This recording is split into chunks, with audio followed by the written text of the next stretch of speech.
So I'm supposed to be speaking to all of you about preparing for Ramadan. This topic, every time I hear it, I really don't know what to do with it. And I say that because every single one of us can prepare for something like Ramadan in our own unique way. Every single one of us, we know ourselves better than each other. After Allah subhanahu wa ta'ala, nobody knows you better than you. So you know where you are in this world. You know where you are with respect to your iman, what you've been able to achieve and maintain throughout the year since last Ramadan. So for me to come and say to you, look, if you do A, B, and C, inshallah, all shall be well. I can only do that with the standard things, which I'm not going to do. But the standard things I mean, you've got to pray, make sure that you're consistent with the fundamentals. Number two, we know it's the month of Dhul Hijjah, right? No? What month are we in right now? No! Okay. Dhul Hijjah. Sha'ban. Okay, very good. So we're in the month of Sha'ban. We know it's an important month as well. We know that this is the month where you practice fasting. The Prophet ﷺ would fast the most in this month outside of Ramadan throughout the year. We all know this. Here's the thing. If I'm going to talk to you about preparing for something like Ramadan, there's a couple of things that I want you and I to think about. The result of this is going to be up to you. It's going to be where Allah takes you. I'm going to share with you at least 4 or 5 things. And then after that, you have to internalize what they mean to you. Everybody with me? Yallah. So Bismillah. Number 1. The first thing that you have to do right now in order to be as best prepared for Ramadan as possible is think back of last year's Ramadan. Think back of your Ramadan last year. What was it like? How'd you start the month? And when you started, what kind of energy and thirst and enthusiasm you had in the beginning of the month? How long were you able to maintain that? Were you consistent throughout the month, or were you like many Muslims that sort of go into a drought somewhere in the middle of Ramadan and then climb out of it as we get towards the end? Were you on that pace? Did you, and this is probably the most extreme picture, is did you just lose Ramadan altogether? When you think back, you're like from day one till the very end, my goodness, I should have. You know, I'll always say, whenever you think back of the things you should have done and you feel remorse and regret, that's actually a good sign. It's a good sign you still have some guilt in you.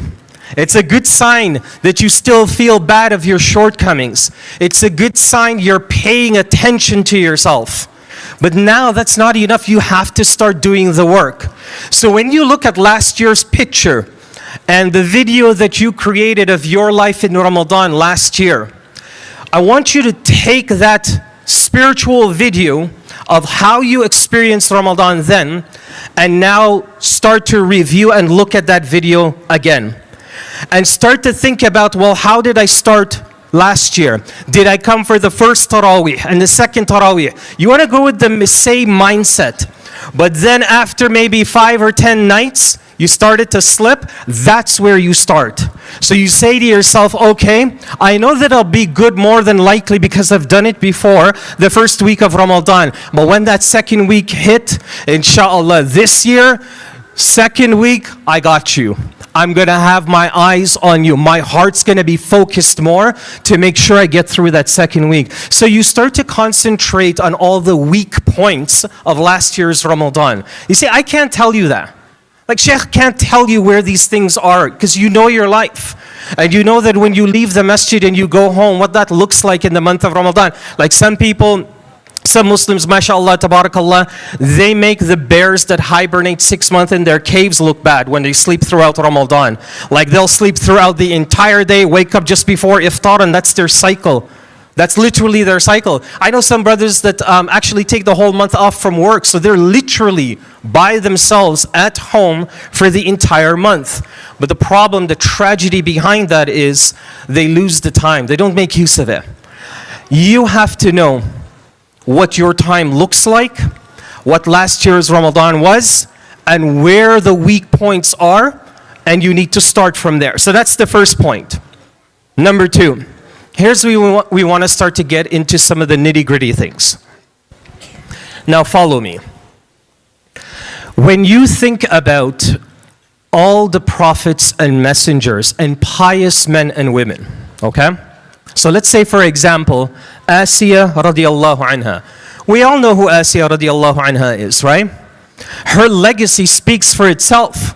And all of the trials and hardships that Asiya radiallahu anha had to endure just to hold on to her faith. Like, she was literally tortured and humiliated publicly by her husband, which, by the way, she never ever refers to him by "this is my husband." You notice that?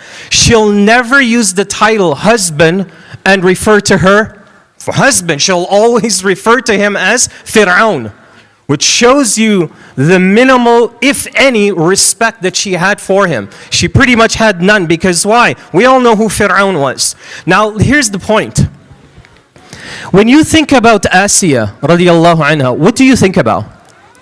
You think about this incredible individual, this figure of not only Islamic history, but the history of mankind. You think that she's going to be one of the leaders of women in Jannah. You think about all the hardships and how she coped with that, how Allah Azza wa Jal protected her. She had this personal relationship with Allah. She asked Allah, build me a mansion in Jannah, but she didn't just say anywhere in Jannah. You know, some Muslims, they'll say to me, like, when I say to them, ask Allah for Jannatul Firdaus, right? Just like the Prophet ﷺ told us. Don't just ask for Jannah, but ask for Jannatul Firdaus al-A'la. Some Muslims, they say to me, you know, Brother Muslim, I'll be okay if I don't have a mansion. As a matter of fact, even if I'm a homeless person, Allah can throw me on the streets in Jannah and I'll be content with that. So as long as I'm hopeless, I mean, Jannah is all good. You're missing the point. You're trying to aim high, because Allah subhanahu wa ta'ala wants to give us these gifts, wants us to be in a place where He will flourish us with all of these blessings and rewards. May Allah bless all of us with it. Allahumma ameen. So you think about Asiya radiallahu anha, you think about her incredible legacy, but rarely do you think about the pain and hardship and who she was married to.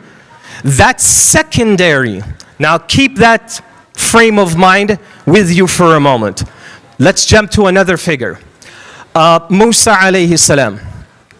Musa alayhi salam is one of my personal favorites, because this is the man who Allah tells him, اذهب إلى فرعون إنه طغى. Go to Fir'aun, he's a tyrant. Allah doesn't say to him, okay Musa, I want you to go and confront Fir'aun. So I'm going to give you an army. I'm going to give you all unlimited resources. I'm going to give you a support system like no other. The only thing Allah tells Musa alayhi salam is just go and confront him. Now remember, after the incident that happened, where he accidentally murdered someone or killed someone, right? We all know the story. There are wanted posters and campaigns. Musa is wanted. Musa is wanted all throughout Egypt. He goes away for a while, and eventually when he gets the command to return, he returns. Is there a good chance that all throughout Egypt everybody knows that Musa is wanted? There's a good chance, because remember, it's Fir'aun that wants him. Fir'aun is the most powerful man at that time, so he's going to make sure the word gets out. It's amazing to me that Musa alayhi salam has nothing, nobody with him, except out of his character and the shyness of Musa alayhi salam, he just says, you know, oh Allah, just give me my brother Harun, let him come with me to support me. That's all. هو أفصح مني, you know, he's more eloquent than me. He can speak a little bit better. He can put his words together. Oh Allah, can you just have him support me? So then Allah gives them that. So it's just Musa and Harun, two brothers. They get past all of the security in Egypt. All those wanted posters, somehow Allah softened the hearts of all of those people, and Musa alayhi salam makes his way right in front of the face of what was supposedly the most powerful man at that time, and literally tells him that you're a tyrant. You've got to stop doing what you do. Now keep that image in mind. Here's a third example. A third example is, of course, our Prophet alayhi salatu wassalam. Like if you look at from the very first day of his prophethood, all throughout those Meccan years, Abu Jahl and his crew, all the mushrikeen and the Quraysh and their crew, what they tried to subjugate the Prophet alayhi salatu wasalam to. So much so, there was a time during that Meccan phase, he had to get out of Mecca and stay on the outskirts for a few months, just so that the climate would calm down. He was constantly persecuted. Pain after pain after pain. Musa alayhi salam said, قَالَ رَبِّ اشْرَحْ لِي صَدْرِي, Oh Allah, just make my chest calm. Musa alayhi salam had to ask Allah for it. The Prophet alayhi salatu wasalam, Allah said, أَلَمْ نَشْرَحْ لَكَ صَدْرَكَ? Didn't I already give that to you? Didn't I keep your chest calm? He already had what Musa alayhi salam was asking for, but just think of his prophethood. Then he goes to Medina. One battle after another, after another, after another. Dozens and dozens of his followers are being slaughtered and killed. Now put all of these stories and these images that I just painted for you. Do you see something common with all of them? All of their stories are filled with pain. Like if you look at every prophet and messenger, their biography, all you're reading about is problems. Just pain upon pain, struggle upon struggle. Ayyub alayhi salam, we all know his story as well. He lost everything, his wealth, his children. He lost his community. He lost everything. Still, pain upon pain upon pain. Every prophet and messenger, every scholar, every great man and woman of history closest to Allah goes through this.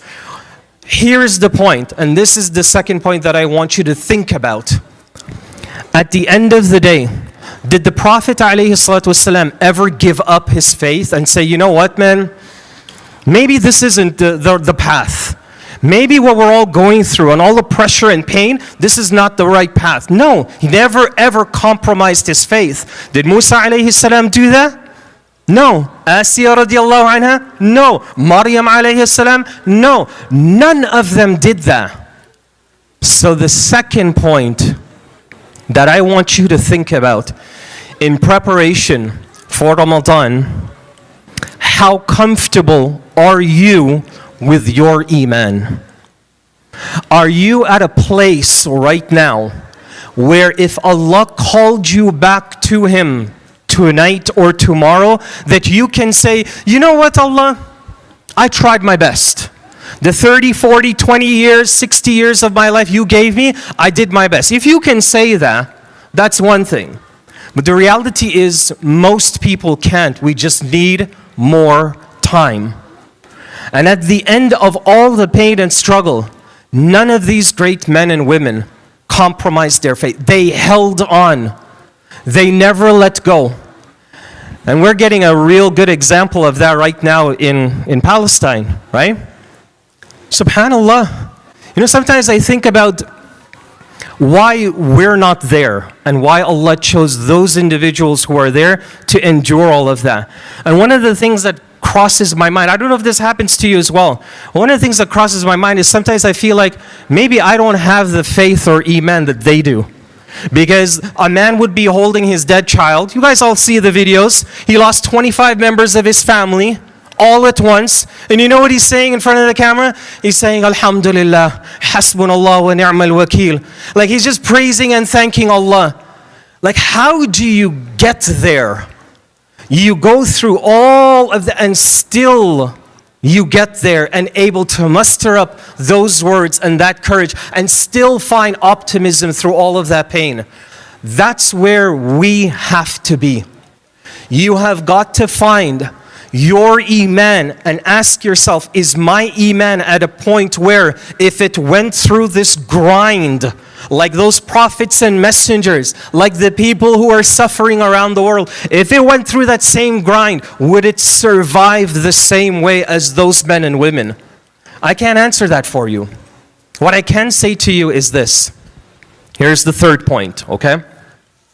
When Muslims practice Islam, usually, generally speaking, we fall into two main groups. The first group of Muslims are usually Muslims that are very inclined and attached to the rituals of Islam. So they will be, with their salah, punctual, perfect, and on time. How they conduct themselves, their attire, the clothing that they wear, the beard that he grows, the hijab that she wears, everything is on point. They'll go for Hajj and Umrah, Ramadan, they're always in Saf al-Awwal, you name it. When it comes to all of the rituals of Islam, they're on point. There's just one problem.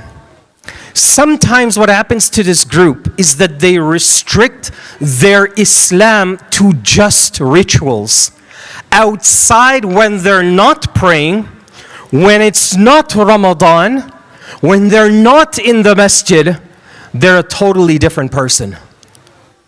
I argue, and I think Allah knows it, I think you'll agree with me, every one of us knows Muslims like this. Like, they're really committed to the rituals, but you can't do business with him. He's the most dishonest businessman. You ever hear that? People will say like, I'll never do business with Muslims. You ever hear that saying? I don't know about you, but for me, this is kind of sad. Like, I don't look at it as, oh, alhamdulillah, I figured it out, I don't do business with, no, we're the ones that cleansed all the bad habits that used to happen with business. It was the people of Islam that cleansed out. We sifted out all of that interest, the dishonesty, all of that, the cheating, the lying that comes along with money and buying and selling. We cleaned up all of that. Yet still the saying floats around as part of the Muslim culture. So this first group are amazing Muslims, but they're not exactly good people. Make sense? Second group. Told you there's two groups. Here's the second group. The second group is like the ultra-liberal Muslims. This is the group now, they're not here at the masjid. They're not going to be volunteering. You're not going to see them going for Hajj and Umrah. You're not going to see any of that. But subhanAllah, you can trust them. You can give them the keys to your house and say, look, I got to travel for 2 weeks. I'll be back. Can you take care of my home? Done. You can go to sleep at night. You can do business with them. You can trust them. They're kind. They're gentle. They're polite. They're just good people. So but the problem with this group is that they've convinced themselves, I'm such a good person. I do so much good for people. Why do I have to go and pray every single day? Like, why do I have to put myself through that routine? I have a good heart. I don't hate people. I don't have racism or discrimination for anybody. So this group is the other extreme. They are good people struggling to be good Muslims. Here's number 3 that I want to share with you of something to think about in Ramadan. It is mind-boggling how many Muslims unconsciously, without thinking, fall in either one or the other of these two categories. Think about it. Just take a moment and think about it. I'll give you a clean, simple example that kind of gives you an insight. Whoa, maybe one of these categories is really true. Look at how Muslims come out of parking lots on Jumu'ah Day. Look at how Muslims generally stand up in line for food. Like, we have to get police escort to force us to follow the law and wait for traffic, wait for our turn and get into that system. Like, it has to be enforced on us. So you have these two extreme opposites. My point behind painting that image for you is Islam wants and expects us to be both. You have to be a good Muslim, perfect the rituals of Islam, but you also have to be a good person. You got to be a good husband. You gotta be a good wife. You gotta be good kids. You've gotta strive to do the right thing when you're not in the masjid. It has to continue out there as well. Like you've gotta overall be a complete person as well as a Muslim. So I'm leaving you with that as well. Think about where are you with these two extreme groups. And if you say to yourself, I lean more towards one, stop right there and say to yourself, no, I have to have the balance of both. So this is the third one. Fourth and the final one, and I'm done. The fourth and the final one, and I'm done. This is more or less for all of the youngsters here, mashallah. Sheikh, you really, mashallah. Is it like this every week with all of these young people? Mashallah. Say mashallah. Mashallah. Yeah. Alhamdulillah, man. Let me tell you guys, young people. Inshallah. Inshallah. These moments that you come and you listen to imams or sheikhs and you have the sheikh here amongst you, giving you advice and guidance every day. There will come a time, if you don't see it now, I promise you, the adults will tell you this. These moments will be the best moments of your life. Somewhere down the line, inshallah, when you have your own family and your own kids, you know what you're going to end up doing? For all the kids that say, you know, my parents are so strict, every little thing, oh my God, is always just nagging on me. I promise you, when you have your own kids, you're going to be way more strict with them than they are with you. Because you're going to know all the tricks that you used to get through with your family. You're like, yeah, son, you think you're going to get me? I invented that. That's what you're going to tell your kids. So pay attention to this last point. There's a concept in the Quran, and it's called, or a group, it's called al-bab. Al-bab. So one example of that is an ayah at the end of Surah Ali Imran, إِنَّ فِي خَلْقِ السَّمَاوَاتِ وَالْأَرْضِ وَاخْتِلَافِ اللَّيْلِ وَالنَّهَارِ لَآيَاتٍ لِأُولِي الْأَلْبَابِ. Okay? Al-bab is a special group of people, believers. Al-bab comes from the word lubbun. Now pay attention to this. Lubbun is someone like a رَجُلٌ بِعَقْلٍ صَالِحٍ. It's like somebody who has a clean and pure mindset. What does that mean? This, I probably think, is the most important point that I would leave you with, is that you want to strive to be amongst the people of al-bab. Young people, listen, this especially goes to you. Why? Because all the entertainment industry out there, all the things that distract you and keep you busy from your priorities, from doing the things that are important. You know, Sheikh, I always say, in 2024, all the mothers and fathers here and the grandparents, you remember growing up when your parents told you to do something, you just like, سمعنا وأطعنا. You don't ask, why should I do that, Dad? Do you know how I feel? Do you know what day it is? I just finished so much of homework. And you're going to ask, you didn't do that when you were young. When your parents told you to do something, you just did it. Now, teaching young people to respect the parents, and even if they don't see the wisdom in their approach, but at least respect it, is one of the hardest things to teach young people.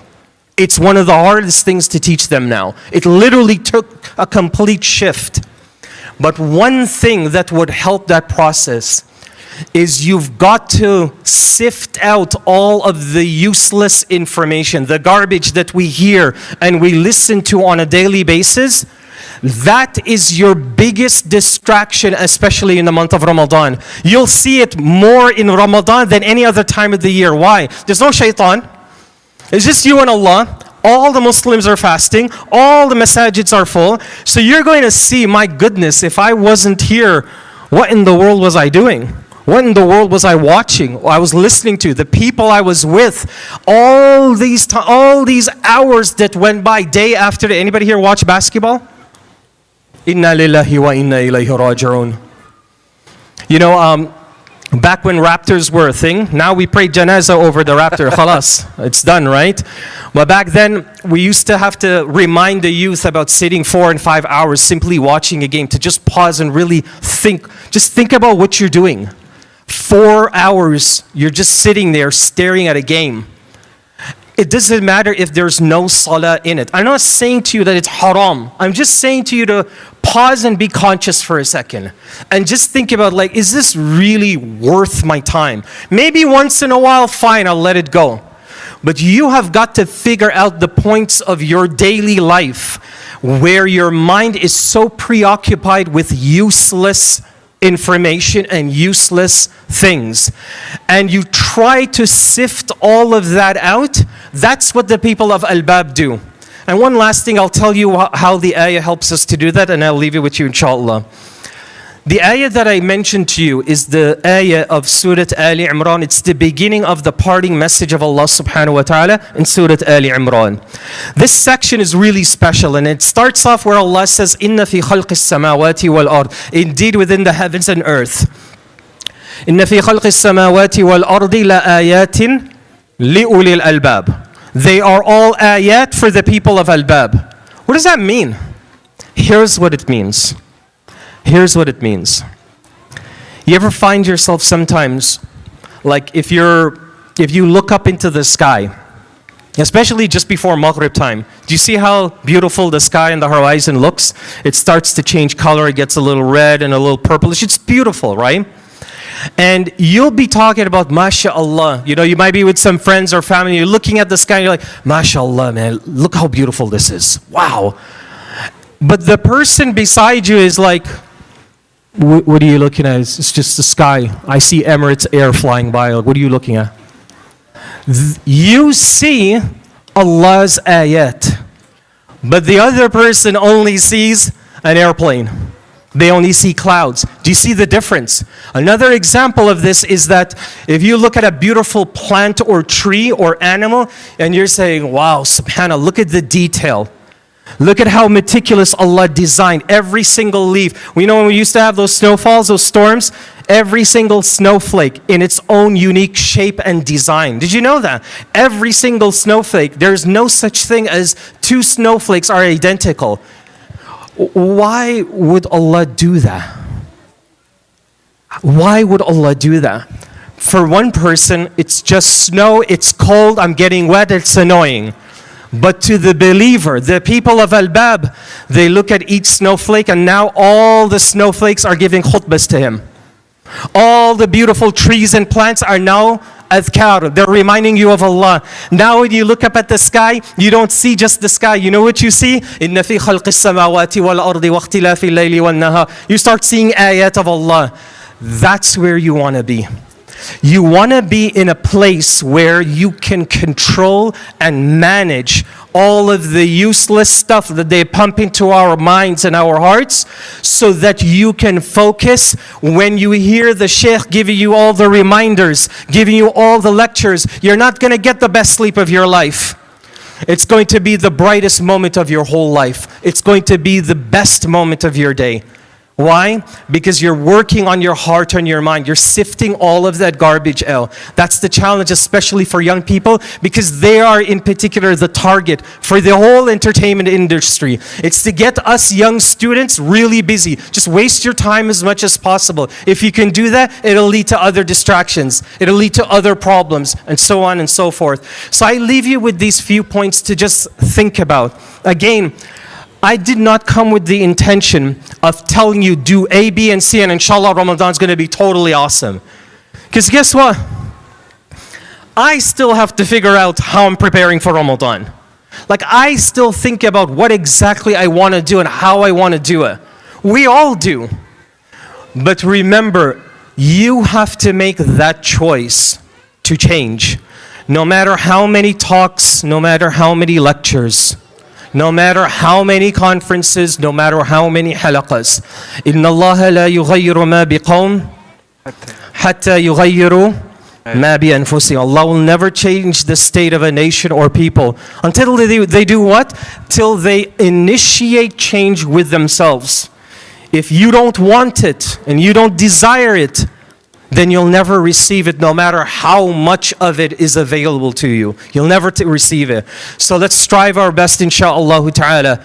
Make that renewed intention now if you haven't done so already. I want Ramadan, and I want everything that Ramadan offers, because ultimately what I want to do is I want to live my life where I can comfortably say, insha'Allah ta'ala, when I meet my Creator, I can say to Him, Ya Rabb, I really tried my best in this world. The time that you gave me, every day of my life, I did my best. My sins and weaknesses are a reflection of my sins and my own weakness. But I tried my best with you, Ya Rabb. Where you allowed me to live, and the things you allowed me to be exposed to listen to see, to be a part of, some of it was good, some of it not so good.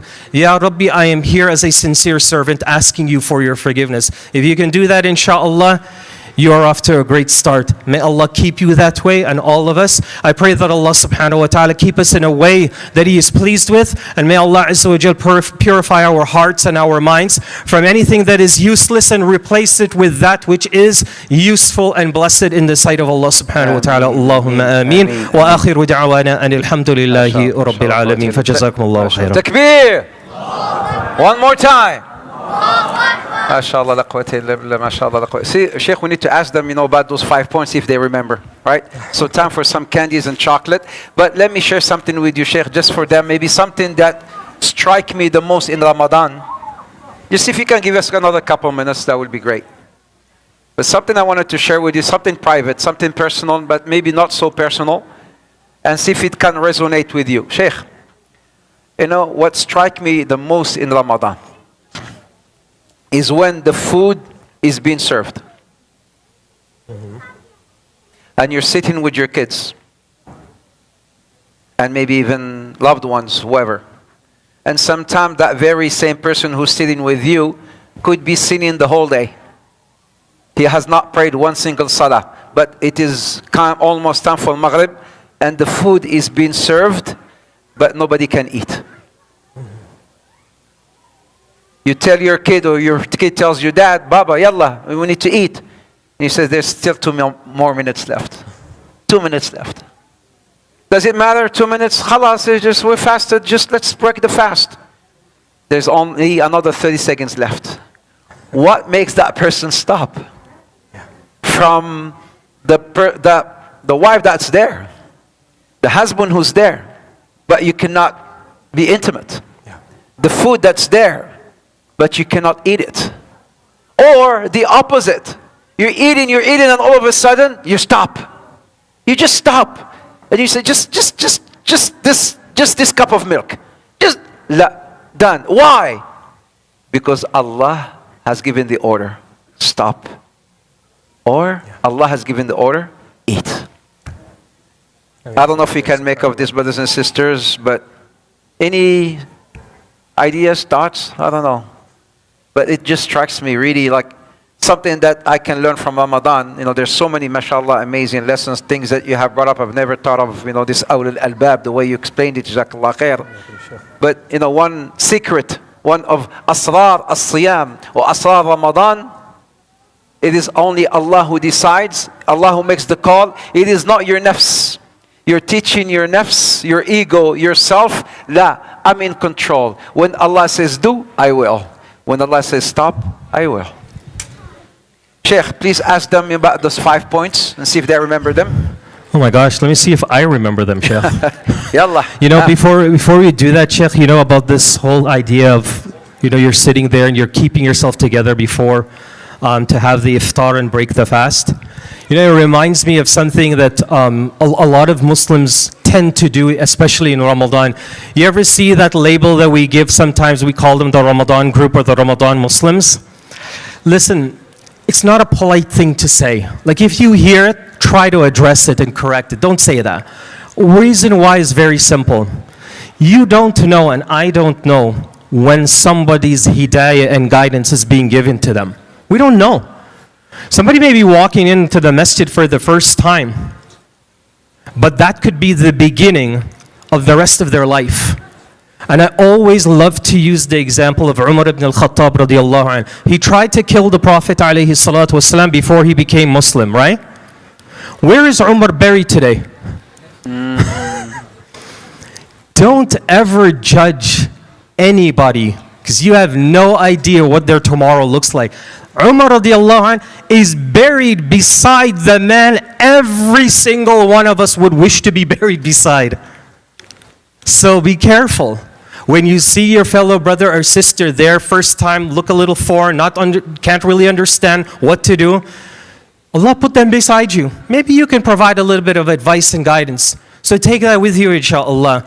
But in terms of the first point, what were the two categories, youngsters, that we say Muslims usually fall into when they're practicing Islam? So we'll start here, and then we'll go next one here. Okay. So let's start here. You go first. You sir, you are the, mashallah, the hakam. Okay. Yalla. Okay.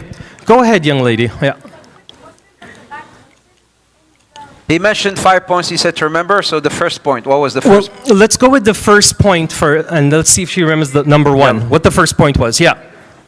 You were on the right track, huh? Yes, you were on the right track. Go. كملي. Okay. So we mentioned sometimes the first group is a good person struggling to be a good Muslim. Second one was the complete opposite, right? So that's correct. So, Sheikh, what do we do? Do we give them a bismillah of course, or? Yeah, right there. Oh, there. Because her brother just took it for her, so I give her one more.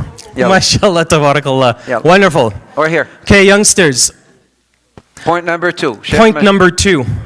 Does anybody, and you don't have to really say it in order because I kind of just gave them randomly. Aywa. What was the second point that we mentioned in terms of things that you should think about? I saw your hand up first, so what is, yes, you're right there.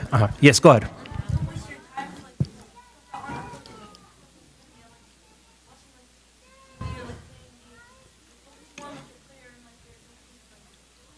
I said all of that? Or is this is your khutbah, mashallah? You're on the right track, but what I really want is just 1 or 2 words. You're on the right track. What do you think, Sheikh? Should we accept it or let's go? We'll go, but I know that guy because I know his dad. Okay. Yeah. So you see, you got connections, mashallah. So there you go. Yeah, I know. Alhamdulillah. Yeah. Okay, let's go back to the young ladies. Anybody at the back? We have life here, but we've got a sort of a janaza feeling at the back over there, mashallah. Anybody? Yes, go ahead, sister, go ahead. Yeah.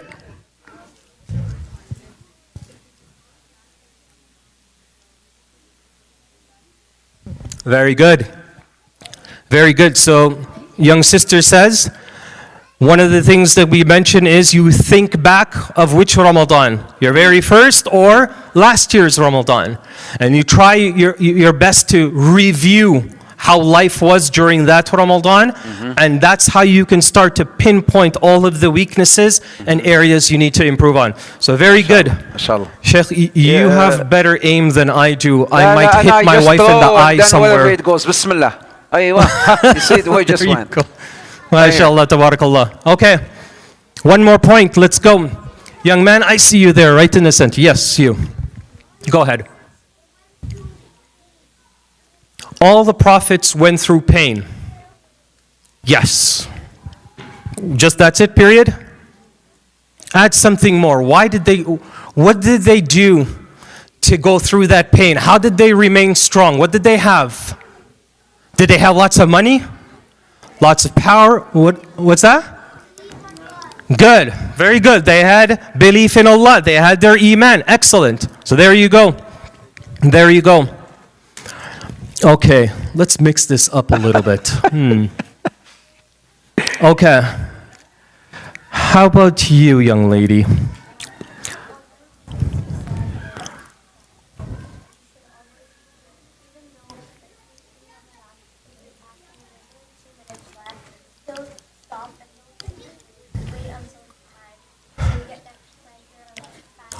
Okay, very good. That's what Sheikh mentioned about even if there's a couple minutes left before your iftar, take that time and hold yourself together, discipline, wait till the very end. So that shows your commitment. So very good. MashaAllah. So how about you, young man in the red? I have a random question for you. How do you spell my first name? It's a very difficult question, by the way. Person? Yeah. Okay, no, give us one of the points that we mentioned in the talk. Go ahead.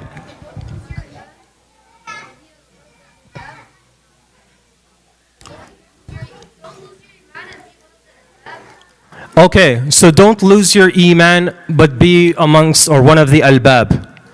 Okay, listen. If you tell me what albab is, we'll give you 2 treats, okay? MashaAllah.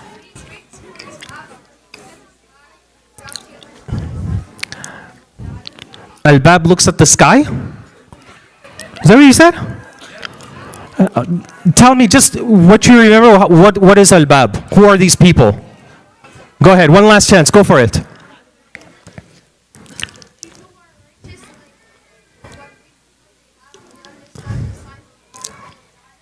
What do you think, Sheikh? The last one. They understand the signs of Allah. Very good. Yeah. Okay. Sheikh, you give him. But, Sheikh's got better aim, mashallah. Tell him more, Sheikh, because So young man, what we really want to get to is people who can reflect, think about when they see the signs of Allah all around them. They can see it. To one person, when they look at a tree, they think about the environment. They think about agriculture. They think about those caterpillars that go and crawl up at all those trees in the summertime at the park.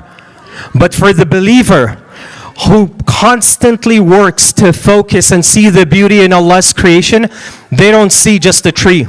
Their heart sees a sign of Allah subhanahu wa ta'ala's creation. What Allah can do, the beauty, how Allah sustains the life in this tree. All of those things they see. Those are the people of Al-Bab. Okay, one more from the sisters. Yes, you young lady. Anything that you remember that we've talked about? Go ahead.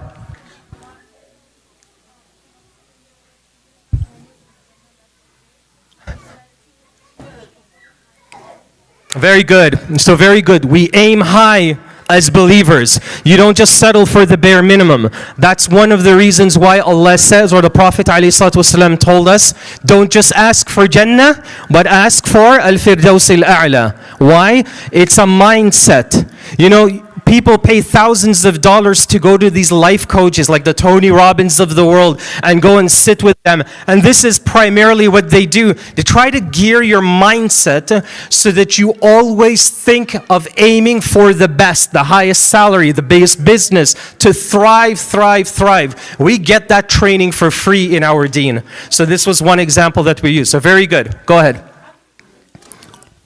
Okay. MashaAllah. Shall we continue, Sheikh?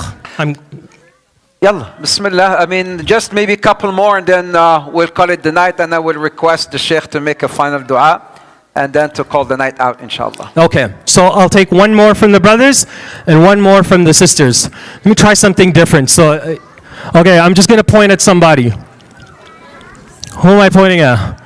Yes, yes, you in the red shirt. Go for it. Tell me something, one of the points that we discussed today.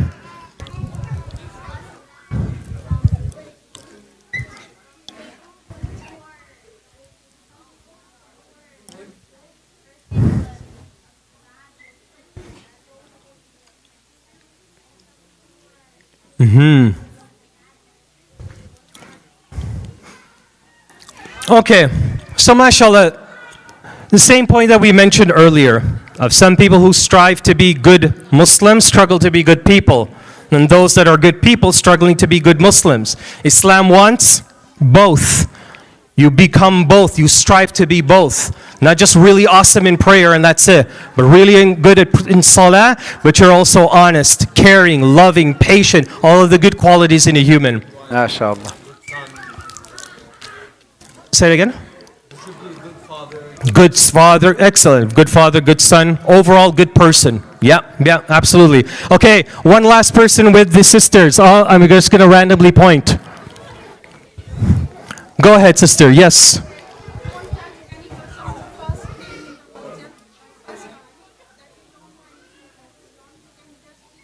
Yeah. Yes. Don't take your guidance for granted.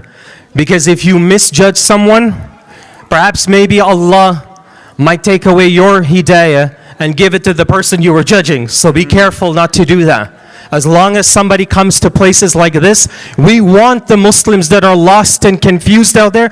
Don't we want them to come here? Yes. Isn't this where they're supposed to come to at least see and experience a bit of guidance? Yes. So we welcome those kinds of people when they come. We want them to be here so that inshallah Allah will gift them the same way that He gifts us. Inshallah. So very good, sister. Thank you very much. This is, it's our auntie here now. MashaAllah. Yeah, she's a surgeon, she's a doctor, she's a physician. Oh, wow. Yeah, mashallah. MashaAllah. Allah bless you, sister. Thank you very much.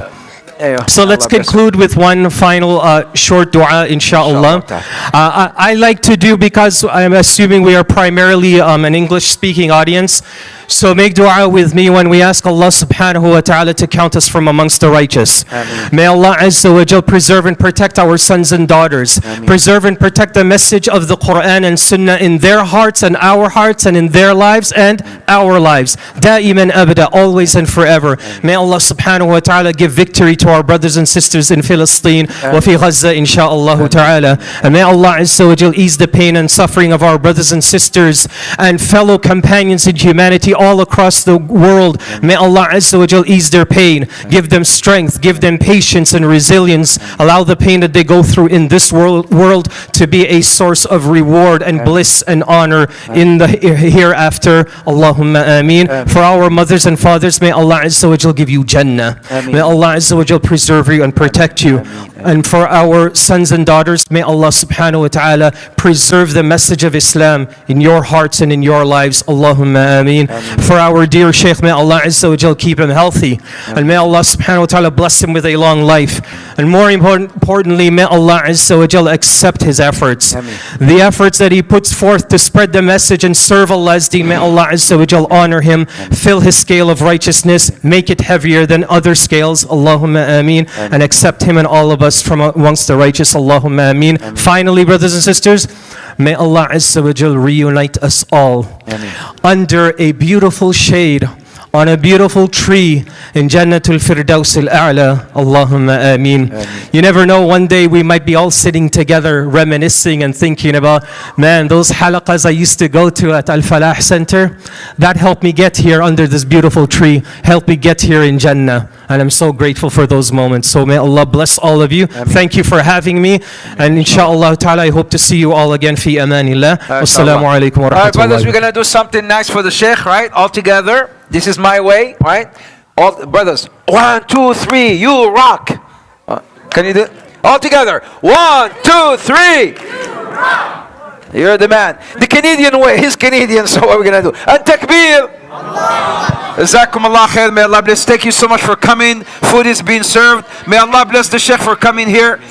There's no, there's no.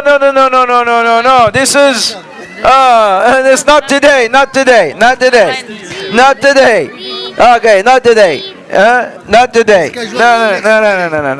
It's like next Friday, inshallah. Next Friday, inshallah. Next Friday. I need to replenish. So help me, brothers. I'm running out. Next week, inshallah. Help me. We only have about maybe 2 or 3 more sessions before Ramadan. So it'll be really, really nice. Inshallah, nation builders. Every Friday night. This is how it is. Every Friday night. For those of you who just tried us tonight, please don't miss out. Don't miss out. Okay. I'm writing you absent, So inshallah, we'll see you next week, inshallah. Jazakumullah khair. No, we can't. No, it's just next week. They're already here. Do we have enough for all of them? Do we have enough for all? Yes. Do we have enough? All right, yalla, girls, line up here. Boys, line up there. Yalla, girls, line up, and boys, line up.